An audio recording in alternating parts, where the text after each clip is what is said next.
Hi everybody, Golden Era Bookham here, and today we continue with the series of interviews with the Golden Eagle Tom Platz. In the 7th section of our interview, Tom Platz describes the extreme intensity he used to train to achieve the maximum strength and muscularity he was looking to create. Tom also shares his natural protocol and steroid combination for achieving paper-thin quality skin. Enjoy. Okay.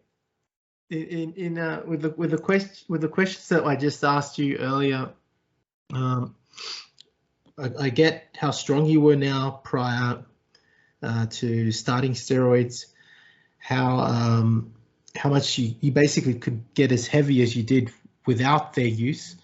Very much. Did you find at all that when you started now competing with that higher echelon of people, and these higher tier competitions, this higher level of more professionalism, did it help at all with the strength and hypertrophy, or was it more for that polished finish? I quickly realized that the heavy weights were essential for a lot of reps for me. So the light weights, just pumping, I wasn't a pump artist. I could never be a pump artist. I always had to put enormous, stupid, the calf machine, 1,000 plates, just hold it, static rep, the seated calf machine, and have this couple big monster guys in the gym. I go, just grab the weight and take it when I take it. I take it now, right before the tendon would tear. Okay, I'm like, that remodeled my calves. Okay, and same with everything else. I would do things on legs. People go, nah, he's just doing it for show. I really trained that way. That's the way I trained, and it was like going to the point where either the tendons and the muscles gonna tear off the bone, which I did a couple of times, or you're gonna grow. That's how much risk I was willing to take. That risk, the same thing as Mario Andretti was willing to take that risk of doing what he had to do. The same thing as any great athlete, any businessman. You take big risks. Speaking about Trump, he was broke for a couple months there, and he came back and got it together again. Some people like living life without much risk, like nice existence. I had the same job for 20 years. I know the same people, the same street I go down to the office. That bothers me. I got to change it. After 15 years of teaching exercise physiology, I'm like, I got to do something else. I got to do something different, something that I don't know how to do. I got to be uncomfortable again. How do I get uncomfortable again? To me, that's the answer. Putting yourself and always being the student and getting uncomfortable. And, Yeah, I get that. So you didn't really rely then on steroids for your strength or hypertrophy. That's what you're saying. You literally needed to reach this level of intensity, the maximal infinitesimal point before, taking that risk too, before your muscle literally could tear to grow. I can still do it today. I'm 67, but I have a guy behind me going, now look, if I tell you, grab me right away, because they will stop me from tearing it off. I was doing hack squats the other day. I'm like, just pull me out of the bottom. Usually I'm snap out of the bottom. I'm like, just pull me right up real quick. And they go, okay, they get it. But, and I tell these people see me training that way, and they're like, it's abusive. It's just nonsensical. What is it? But again, that quick movement. And I learned that from weightlifting. Everything was thick, quick, fast. And it was perfect for my fiber type too, because I functioned on it being more white fiber. That kind of speed strength. And explosive.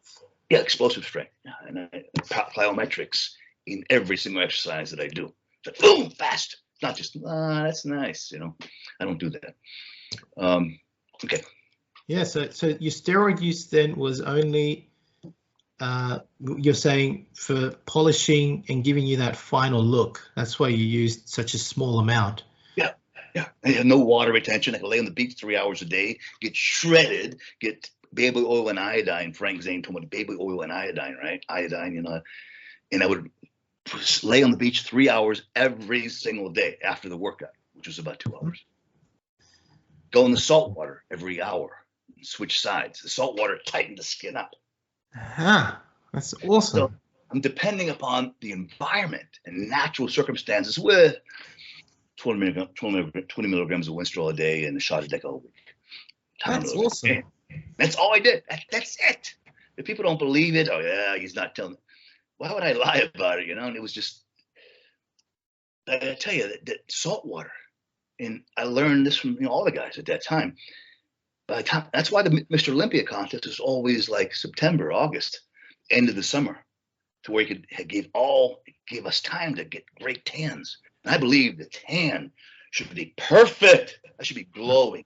The oil iodine and the baby oil sort of helped me with the right oil. And nowadays everybody's painted. Back then I would show up on stage going, wow, look at his tan. Man, everything's perfect. The hair, I comb my hair a certain way to accentuate certain poses.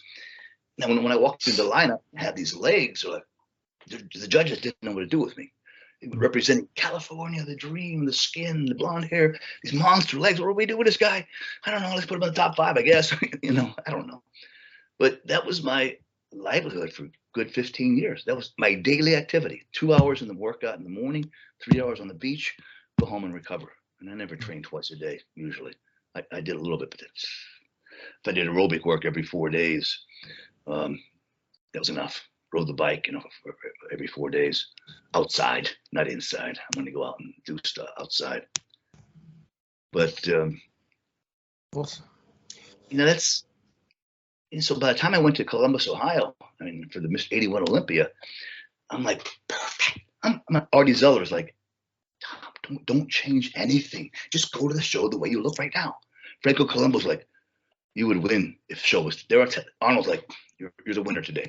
And they, and I was just like, and I was playing him. I was, I was pushing Franco to go, okay, I couldn't. I know he was competing, but it was just a magical year, a very magical year. So, I remember John Balick wanted to do some pictures before I left, and I was always leaving early. I did some pictures on the beach with the ocean, which became some classic shots. Mm-hmm. Thanks, John. I never wanted to picture. The red trunks? Pardon me? Yes. The red trunks? Yeah. I know the shots. And when I got to the hotel room, it was Thursday night, so I'm like, I got to turn the heat up really hot and wear my sweatsuit covered in oil underneath. I'm going to recreate the beach in my hotel room, okay? And guys would walk in, like Weeder walked in. Oh my God, it's suffering hot. I know. Hey, let me see what you look like.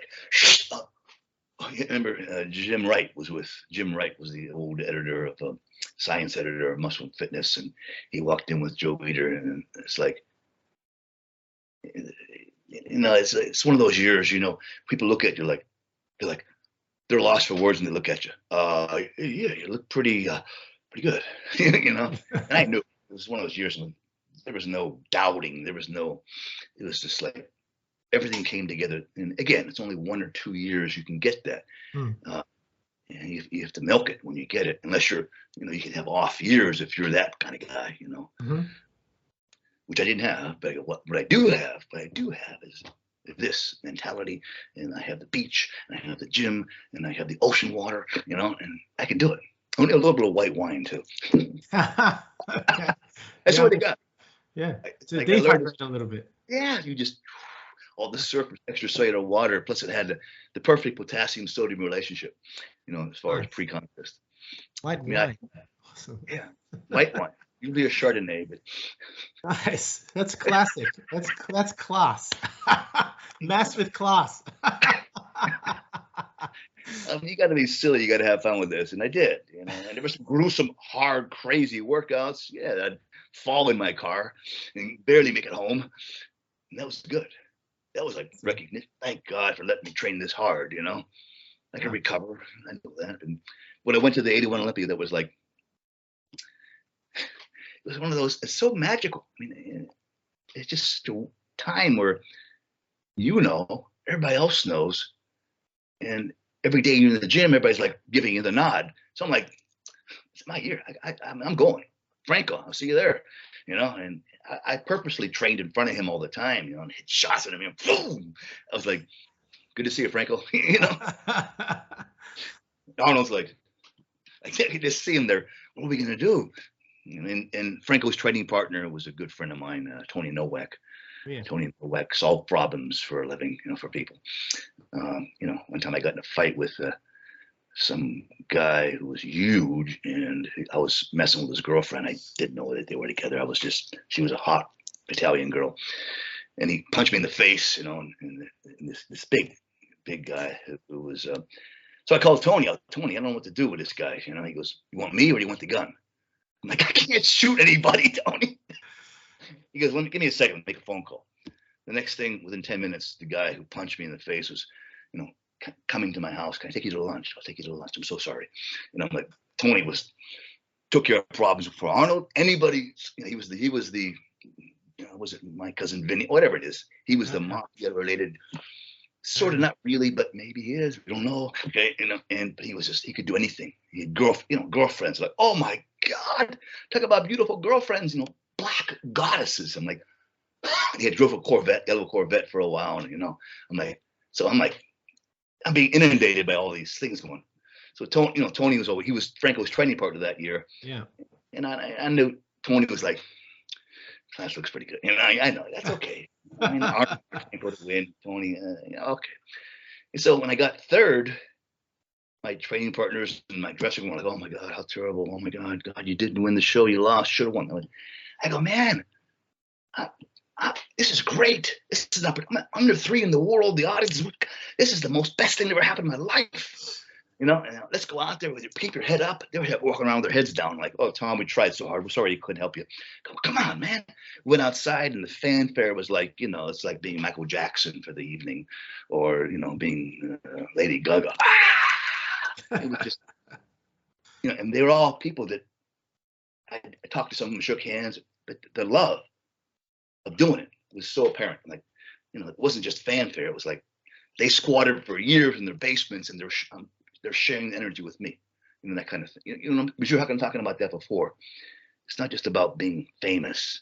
It's about having that recognition to where you give back to it.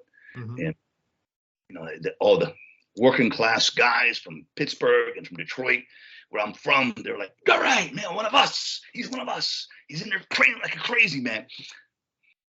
And I never forgot those days. I can still remember those days and paint the picture, so to speak. And,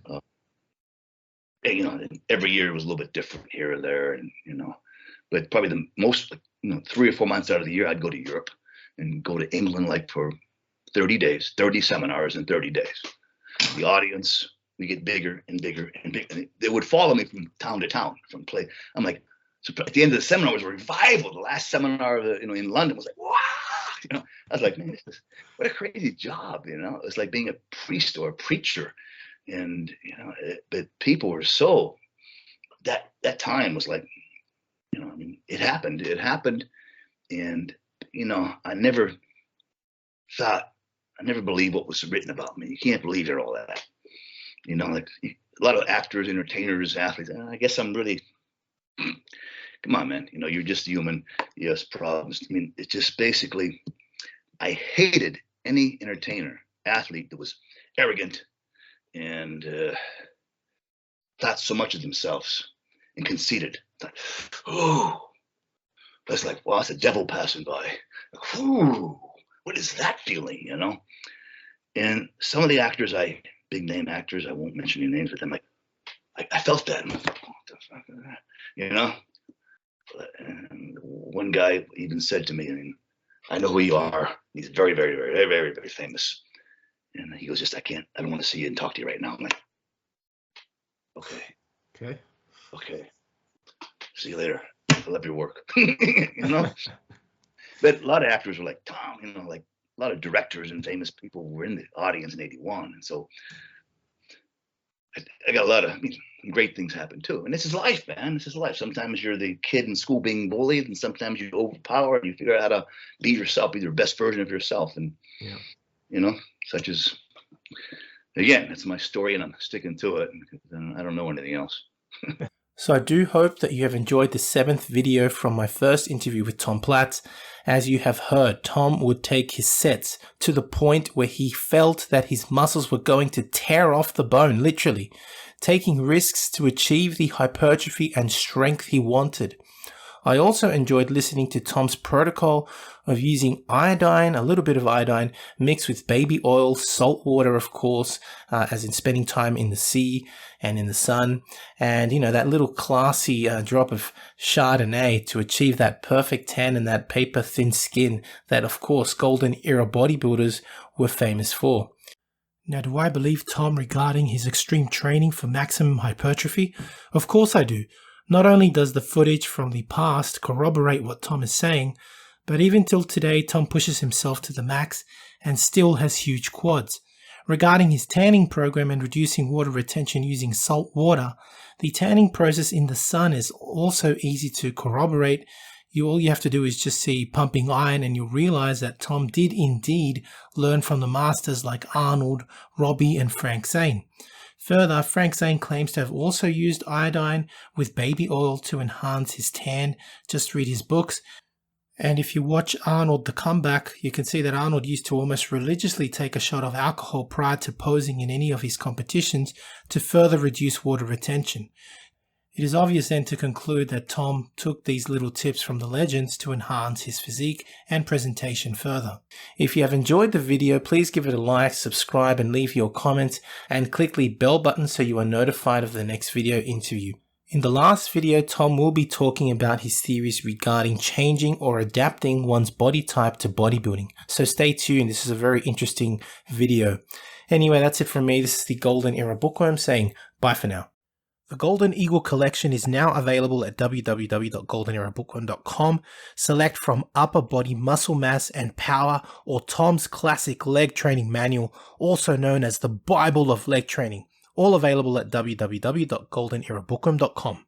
Need a bodybuilding poster for your gym or office? Then check out Iron Man Magazine archive.smugmug.com for the highest quality posters on the planet. Scroll through the galleries of all the legends, including greats such as Arnold, Frank Zane, Sergio Oliva, Serge Nubret, Tom Platz, and Larry Scott, and much, much more, and select your poster now. Online training is now available, including my new program, Novice to Classic, a program geared towards beginners and novices looking at developing a classic physique, as well as Classic Cut, geared at those who wish to lose weight and gain muscle fast. Details available at www.goldenerabookworm.com. As a natural bodybuilder, it is imperative to know your own testosterone levels, as they are a reflection of the anabolic environment created by your diet and training. I would highly recommend using the male hormone test kit from Let's Get Checked, and make sure you use my code GOLDEN30 for a 30% discount. Again, the advantage of checking yourself regularly is that you will know how well your body is anabolically primed to put on the much desired muscle you are working for. Get your gym wear and Golden Era apparel at the new Golden Era Tees shop, featuring designs from the Silver Era and Golden Era legends, available as tanks, shirts, sweatshirts, and hoodies in all sizes and colors. To support your favorite YouTube channel, please visit teespring.com/store/Golden Era Bookworm for merchandise including t-shirts, hoodies, face masks, phone cases, and much, much more. Once again at teespring.com/store/Golden Era Bookworm. Become a patron at www.patreon.com/Golden Era Bookworm for hard to find books, scans of rare photos, and articles on the Golden Era of bodybuilding. I don't think that Bill Phillips looked at it as, I want to compete against them, I want to destroy them. If they pass legislation basically making any type of food supplement a prescription item, that would be the end, the death of the entire food supplement industry. In the 1960s, the sports supplement industry was barely emerging. I think the reason why Joe Weider was so successful was he had Arnold on his side. He wasn't selling supplements. He was in the dream business. Joe Weider was a marketing genius. People would say the promotions or the endorsements back then were cheesy. To me, it wasn't. I loved it. Fitness was taking off. Fitness became cool. You had a lot of readers that wanted to be like the stars that they idolized. Bill's strength is his marketing savvy. He's a marketing genius. Got it. It's only vitamin. The right of American citizens to have free access to dietary supplements of their choice. Consult your physician You might as well consult the next guy you meet on the street. They don't know a damn thing about vitamins and nutrition. The dietary supplement industry became the #2 most regulated industry. Nuclear, dietary supplements, pharmaceutical. We're more regulated than drugs. They come in and you need to allow the FDA. They have jurisdiction. The enforcement is kind of the questionable side of it, and how do they really get a handle on this monster? A lot of people tell me that the dietary supplement industry is completely unregulated. It's the wild, wild west out there. It's a free-for-all. That could not be further from the truth. A dietary supplement is not allowed to have a side effect. I always say that pharmaceutical has to have a minimum of 100 side effects in order for it to be a drug. And now, it's a $40 billion industry and growing. That's the really interesting thing, is the cast of characters from the 80s, when it was kind of iffy, to now when it's a lot more legitimate. They made it sound cutting edge, revolutionary, and different, and I want that. That's cool. We are in this industry to improve our health. It's not just a vanity project here. We're working on our lifeline. We eat a certain way to improve our health. We train a certain way to improve our health. Supplements are just that. They supplement your work, your graft, your nutrition. They demonize dietary supplements, but they say all you need is real food. Well, what's a real food? They pump you up and get you hard, stronger, faster, bigger. Doc, I want to take this weight gain. I want to take this pre-workout. No way. That stuff, we don't know what's in that. It could be, no way. I'm not going to give you, it's going to kill the industry, bottom line. So I must have drank so much protein powder from age 15 to 18 that my head was going to explode. I believed in metrics so much that I would probably punch somebody in the face if they tried to take it away from me.